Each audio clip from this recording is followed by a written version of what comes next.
Bien, bonjour, je suis Anne-Marie Nader, je suis ergothérapeute et neuropsychologue. Je suis professeure au département de psychologie à l'Université de Montréal, puis chercheur régulière au CIUS du Nord de l'île de Montréal. Le projet sur la question des environnements, en fait, des espaces, c'est de voir justement comment aménager des espaces ou des environnements qui correspondent mieux aux besoins des personnes autistes, autant le chez-soi ou le milieu scolaire. C'est un projet qui est intéressant parce qu'il se fait vraiment dans une équipe multidisciplinaire où il y a notamment des gens de la faculté d'aménagement aussi de l'Université de Montréal qui sont là, donc où on jumelle vraiment les savoirs, en fait, sur le plan, entre autres, de l'environnement bâti avec tout le volet de l'architecture aussi, mais des gens en sociologie pour penser aussi l'environnement de façon plus globale. Il a vraiment été monté aussi avec des personnes autistes dans le souci d'aller chercher l'opinion, en fait, le point de vue de différentes personnes autistes, donc d'avoir des moyens qui sont beaucoup plus inclusifs et universels pour aller chercher leur point de vue.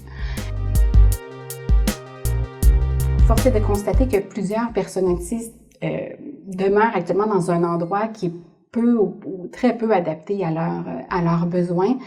Avec tout ce qui se passe au niveau des défis sur le plan de l'habitation en ce moment, on peut aussi contribuer à cette réflexion-là sur repenser l'habitation pour mieux répondre à une diversité de besoins finalement. Peut-être quelques résultats qui ressortent déjà de ce projet-là. On ne sera peut-être pas surpris, mais tous les aspects sensoriels sont une composante qui ressort beaucoup. Donc, toute la question de l'insonorisation, par exemple, de la bâtisse. L'accès à la nature a été nommé par beaucoup de personnes autistes aussi. Donc, l'importance du contact avec la nature, la verdure, l'accès à des lieux aussi extérieurs pour aller se ressourcer, c'était quelque chose qui est ressorti de façon importante.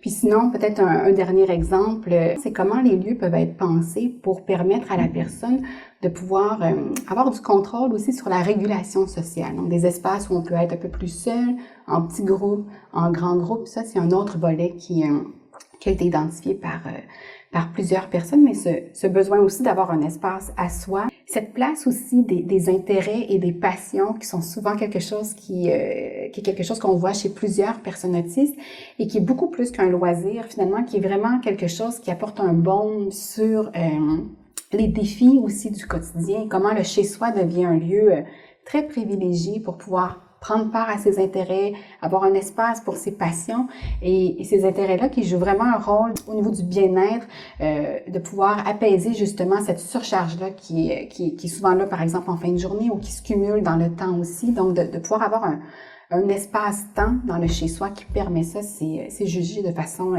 primordiale par plusieurs personnes. J'ose espérer que les impacts sont à plusieurs égards, à plusieurs niveaux.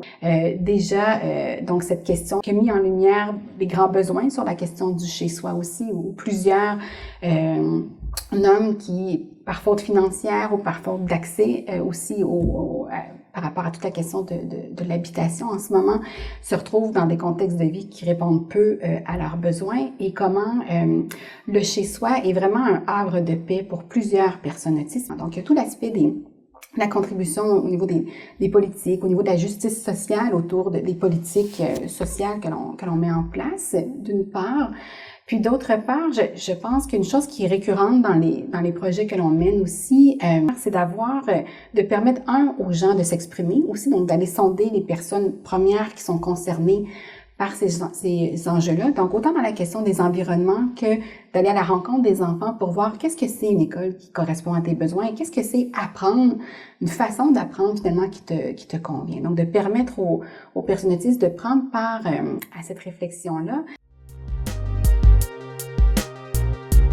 Longtemps, on a focusé sur peut-être les déficits des personnes autistes quand on pensait aux interventions ou aux modes de soutien. Et là, on est peut-être dans un tournant où on essaie de mettre de l'avant les forces, axer sur les forces.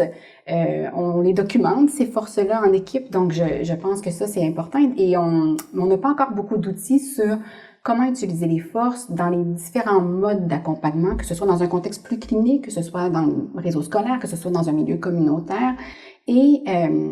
Et c'est intéressant parce que ce qu'on documente sur les forces des personnes autistes, ça nous permet de le réutiliser lorsqu'on conçoit des outils pour la collecte de données aussi, qui permet à des personnes qui étaient souvent exclues de la recherche, de par les grands défis sur le plan de la communication, maintenant de prendre part à la recherche et de donner leur point de vue également. Donc ça, c'est quelque chose que je trouve important et je pense que ce type de projet-là permet de le faire aussi, donc d'aller chercher un plus large éventail d'opinions de personnes autistes qui étaient peut-être moins partie prenante de la recherche jusqu'à tout récemment.